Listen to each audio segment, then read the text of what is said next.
সদস্য জনাব শরীফুল ইসলাম জিন্না বগুড়া 2 কে তার বক্তব্য রাখার আহ্বান জানাচ্ছি। আপনার সময় 10 মিনিট। বিসমিল্লাহির রহমানির রহিম। মাননীয় স্পিকার, আসসালামু আলাইকুম।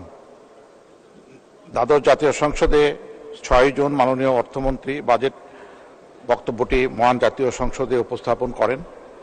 উক্ত বাজেটের পর আমাকে আলোচনার সুযোগ দেওয়ার জন্য জাতির জনক বঙ্গবন্ধু কন্যা মাননীয় প্রধানমন্ত্রী শেখ হাসিনা, সংসদীয় বিরোধী দলীয় নেতা জি.এম. কাদের সহ সকল সদস্য, মাননীয় সংসদ সদস্যদেরকে আমি ধন্যবাদ দিচ্ছি। মাননীয় স্পিকার, আজ এই সংসদে দাঁড়িয়ে শ্রদ্ধাভরে স্মরণ করছি হাজার বৎসরের শ্রেষ্ঠ বাঙালি, বাংলাদেশের মহান স্থপতি, জাতির জনক বঙ্গবন্ধু শেখ মুজিবুর রহমানকে। বিনম্র চিত্তে স্মরণ করছি 52 ভাষা আন্দোলন থেকে শুরু করে 71-এর মহান মুক্তিযুদ্ধে জীবন উৎসর্গ করে 30 লক্ষ বীর শহীদদের, সম্ভ্রম হারা 2 লক্ষ মা বোনদের। স্মরণ করছি জাতীয় পার্টির প্রতিষ্ঠাতা সাবেক সফল রাষ্ট্রপতি হোসেন মোহাম্মদ এরশাদকে।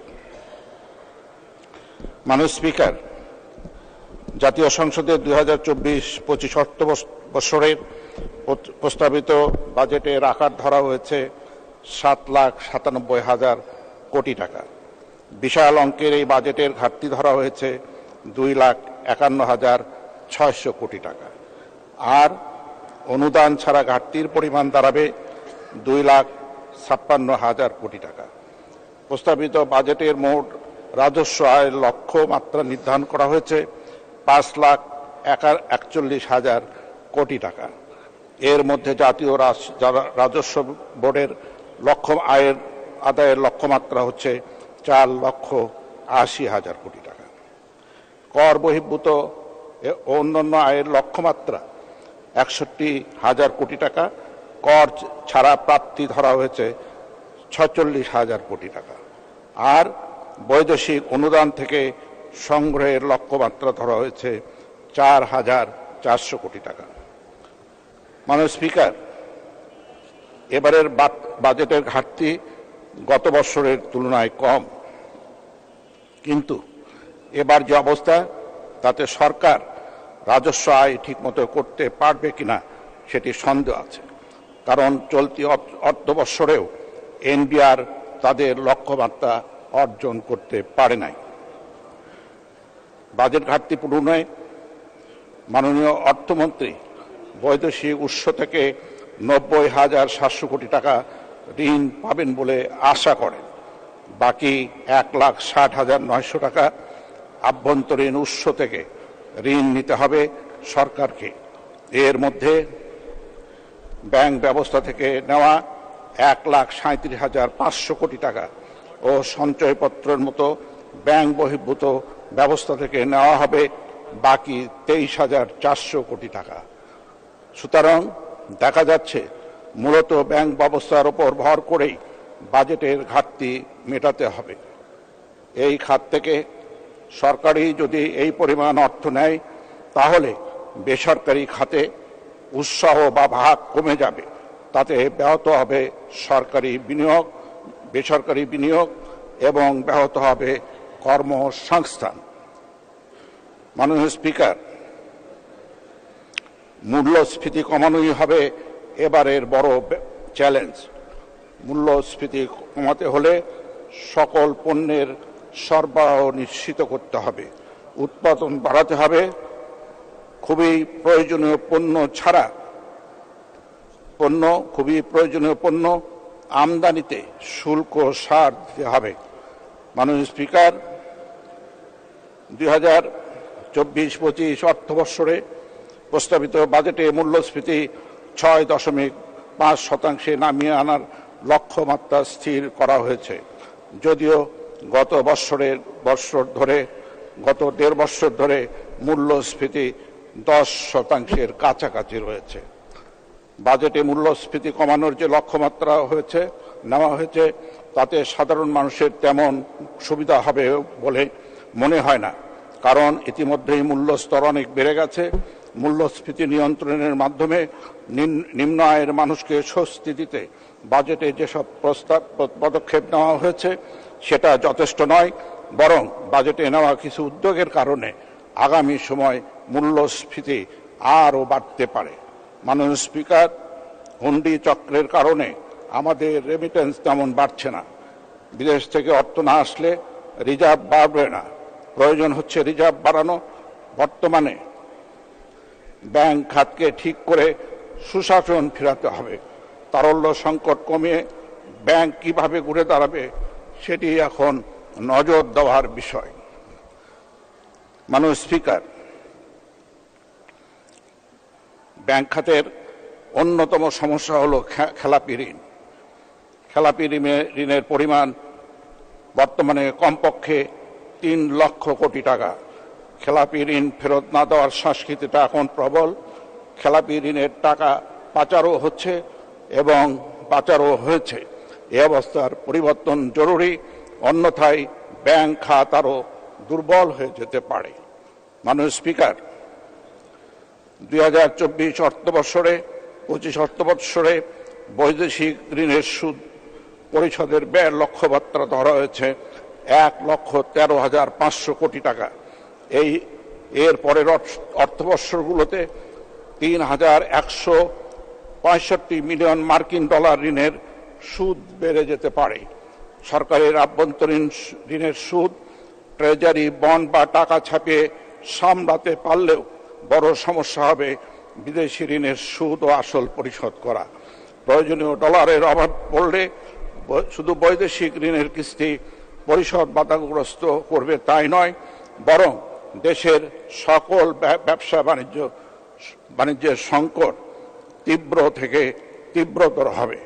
এই অবস্থায় 2028 সাল পর্যন্ত বড় বড় মেগা প্রকল্প না নিয়ে দেখে শুনে মেগা প্রকল্প গ্রহণ করা উচিত হবে বলে আমি মনে করি। মাননীয় স্পিকার, আভ্যন্তরীণ সম্পদ আহরণে প্রত্যক্ষ পরোক্ষ করের মধ্যে এখন পরোক্ষ করের উপর তুলনামূলক বেশি জোর দেওয়া হয়, যা মানুষে বৈষম্য বাড়ায়, যার কারণে পরোক্ষ করের তুলনায় প্রত্যক্ষ করের উপর জোর দিতে হবে। এখন বর্তমানে আয়কর রিটার্নধারীর মানুষের সংখ্যা 40,50,000, যাদের মধ্য থেকে মাত্র 18 লক্ষ মানুষ আয়কর প্রদান করেন। এর আওতা আরও বাড়ানোর উপর জোর দেওয়া প্রয়োজন বলে আমি মনে করি। বিশেষ করে দেশের ধনিক শ্রেণীর উপর কর আরও বৃদ্ধি করা যেতে পারে। মাননীয় স্পিকার, বাজেটে সামাজিক নিরাপত্তা কর্মসূচির আওতায় বয়স্ক ভাতা পরিমাণ বাড়েনি, আগের মতোই বহাল থাকছে। শুধু 2 লক্ষ মানুষকে যুক্ত করা হয়েছে। মা শিশু সহায়তা কর্মসূচির ক্ষেত্রেও ভাতার অঙ্ক আগের মতোই, শুধু ভাতাভোগীর সংখ্যা 2,60,800 জন বাড়ানো হয়েছে। বিধবা দুস্থ স্বামী নিগ্রহীতদের ভাতাও বাড়েনি। হিজড়া আবেদে অন্যান্য জনগোষ্ঠীর ভাতাও বাড়েনি, শুধু কিছুটা আওতা বাড়ানো হয়েছে। আমি এই আওতা বাড়ানোর সংখ্যা বাড়ানোর সঙ্গে বর্তমান মূল্যস্ফীতি বিবেচনায় ভাতার পরিমাণ বাড়ানো যুক্তিযুক্ত ছিল। বয়স্ক ভাতা নির্ধারণ করা হয়েছিল আজ থেকে 4 বছর আগে, তখন দেশে মূল্যস্ফীতি অনেক কম ছিল। আমি একজন 71-এর মুক্তিযোদ্ধা হিসেবে স্বাধীনতা যুদ্ধে মুক্তিযোদ্ধাদের অবদান বিবেচনায় মুক্তিযোদ্ধাদের মাসিক ভাতা 30,000 টাকা করার প্রস্তাব করছি। মাননীয় স্পিকার, প্রস্তাবিত বাজেটে এনবিআরকে 4,80,000 টাকার রাজস্ব আয়ের লক্ষ্যমাত্রা দেওয়া হয়েছে। তার 37% মতো আসবে প্রত্যক্ষ কর থেকে। রাজস্ব বোর্ড তাদের লক্ষ্যমাত্রার 62% জন্য নির্ভর করবে পরোক্ষ করের উপর। সুতরাং যারা কর দিচ্ছেন তাদের উপর মাননীয় সদস্য 2 মিনিট। ধন্যবাদ মানুষ আরো করের বোঝা না চাপিয়ে নতুন করদাতাকে যুক্ত করাকে অগ্রাধিকার দিতে হবে। মূল্যস্ফীতি দীর্ঘদিন ধরে উচ্চ মাত্রায় রয়েছে, এতে মানুষের ক্রয় ক্ষমতা কমার বিষয়টি বিবেচনায় নিয়ে কর মুক্ত আয় সীমা আরো বাড়ানো যেত। মাননীয় স্পিকার, এখন বর্তমানে আয়কর রিটার্নধারী মানুষের সংখ্যা 40,50,000, যাদের মধ্যে মাত্র 18 লক্ষ মানুষ আয়কর প্রদান করেন। মাননীয় স্পিকার, ইউক্রেন রাশিয়া যুদ্ধের পরে বাংলাদেশের সারের দাম বেড়েছে 105%। দাম বাড়ার তালিকায় আছে জ্বালানি তেল, বীজ সহ কৃষি উপকরণ। এতে ফসল উৎপাদনের খরচ অনেক বেড়ে যাচ্ছে। বর্তমানে জলবায়ুর পরিবর্তনের ফলে ব্যাপক হুমকিতে আছে কৃষিখাত। সীমিত সম্পদের মধ্যেও প্রশাসনিক ও বিভিন্ন অনুৎপাদনশীল খাতে বরাদ্দ কমিয়ে স্বাস্থ্য, শিক্ষা খাতে ও কৃষিতে আরো অধিক বরাদ্দ বাড়ানো উচিত ছিল। মোট কথা, অর্থনীতির মেরুদণ্ড বলে কথিত খাত কৃষি ও স্বাস্থ্য, শিক্ষায় বাজেটে দেওয়া বরাদ্দের চেয়ে আরো বেশি বরাদ্দ যুক্তিযুক্ত ছিল। মাননীয় স্পিকার, 2024-25 অর্থ বছরের প্রস্তাবিত বাজেটে কিছু পণ্যের শুল্ক, কর বাড়ানো, মূল্যস্ফীতি নিয়ন্ত্রণে প্রায় 30টি খাদ্যপণ্যের কর হার কমানোর প্রস্তাব দিয়েছেন অর্থমন্ত্রী। সাধারণত 1 মিনিট শেষ করবেন। 1 মিনিট। 3 মিনিট দেন।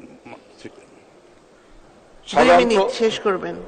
সাধারণত শুল্ক কর বাড়লে বাজারে এর প্রভাব দ্রুত পড়তে দেখা যায়, কমার ক্ষেত্রে তেমনটা হয় না। যে সকল নিত্য প্রয়োজনীয় পণ্যের শুল্ক হ্রাস করা হয়েছে তার প্রভাব যেন বাজারে দ্রুত নিশ্চিত করা যায়, সেটি সরকারকে প্রয়োজনীয় ব্যবস্থা গ্রহণ করতে হবে। বাজেটে বিভিন্ন ধরনের বৈদ্যুতিক বাতি, এলইডি, এনার্জি সেভিং ও টিউবলাইটের পর ভ্যাট বাড়ানোর প্রস্তাব করা হয়েছে 10% হারে, তা আমি 5% করবার প্রস্তাব করছি। মাননীয় স্পিকার, সময় বিবেচনায় আমার নির্বাচনী এলাকার কিছু সমস্যার কথা আমি এই সংসদে উল্লেখ করতে চাই। মাননীয় স্পিকার, জনবহুল আমার নির্বাচনী এলাকা 37 বগুড়া 2 ঐতিহাসিক মহাস্থানগড় ও সার্কের সাংস্কৃতিক রাজধানী আমার নির্বাচনী এলাকায় অবস্থিত। প্রাচীন ইতিহাসের দুর্গনগরী হইতে সড়ক বিভাগের একটি রাস্তা মহাস্থান আমতলী ভায়া জয়পুরহাট রাস্তার সংযোগস্থলে যাওয়ার একমাত্র 10 কিলোমিটার লম্বা রাস্তাটি সরু ও সংকীর্ণ।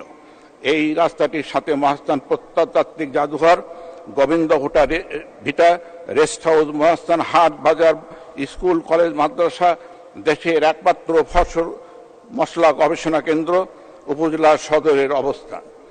মহাস্থানগড়ের প্রত্নতাত্ত্বিক নিদর্শন দেখার জন্য প্রতিদিন এখানে আগত হাজার হাজার দর্শনার্থী, পর্যটক, আগন্তুক দর্শনার্থীদের যানবাহন সহ সকল প্রকার যান চলাচলে সার্বক্ষণিক যানজটের সৃষ্টি হয়। মর্মান্তিক দুর্ঘটনা ঘটে। জনগুরুত্বপূর্ণ সড়ক বিভাগের ব্যস্ততম। আপনাকে অসংখ্য ধন্যবাদ মাননীয় সদস্য।